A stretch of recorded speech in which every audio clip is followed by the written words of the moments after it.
It was very heartbreaking to hear how most of the victims, those who lost their loved ones, still are looking out of the door, hoping that their loved one will return. I think what this project, this initiative is doing by sharing the stories of those who have lost their loved ones, of the victims, of what they had to go through and what they went through, is extremely important to remind people that the pain merely doesn't go away once the incident is done, and that the pain is something that will continue to be there throughout, even though people tend to forget. To all the survivors, all I can say is I can't imagine the pain that you went through, that you are going through, and I really hope and I wish that things will get better. With a lump in my throat, I tried to put your shoes, but I realized that I'd failed to walk even a few feet the way you're doing right now. I'm sorry that you had to go through all this. No words will heal you, but I admire the strength and resilience you have. I'm pretty sure that these amazing people in your life who were brutally snatched away from you have left so many beautiful memories, which I believe is the reason why you are smiling through your pain. What's saddening is the silence and the delay in justice. I believe that we have to often remember the ones who left doing good, so that we know that they are the center of this discussion, not the ones who snatched their lives away.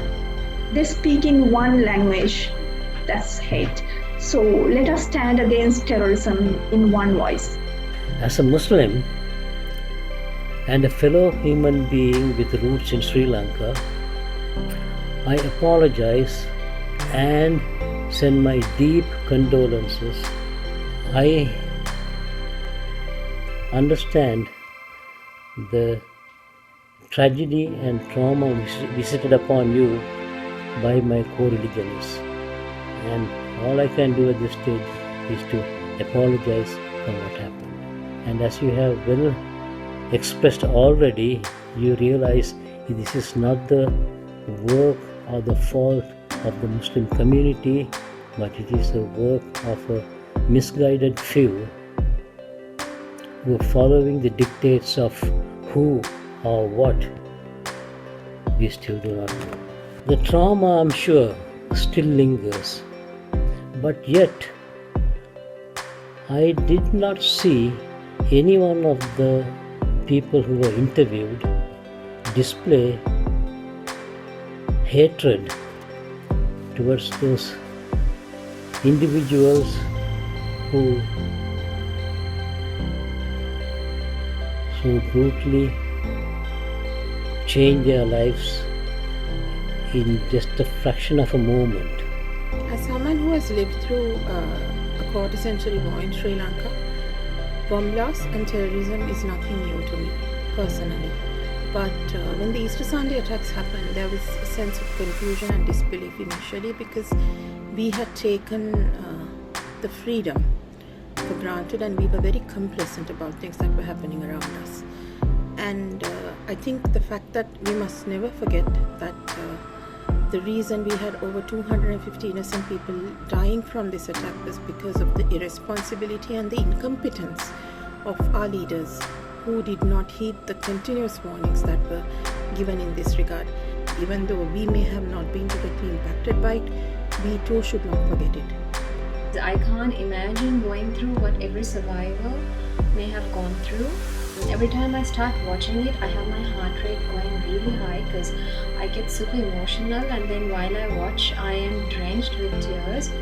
They have definitely inspired me to look at life in a very broad way, and the thing that amazes me is the similarity all of them had. They knew not all human are bad and religion had nothing to do with it except for terrorists. May God give them lots of patience and strength to move on. The impact, the strong impact of this is very vital for the diplomats, for the leaders of Sri Lanka, for the people under the leaders of Sri Lanka, for everyone to know that even the tiniest of mistake can lead to the most drastic of impacts on many people that you might not know the names and faces of.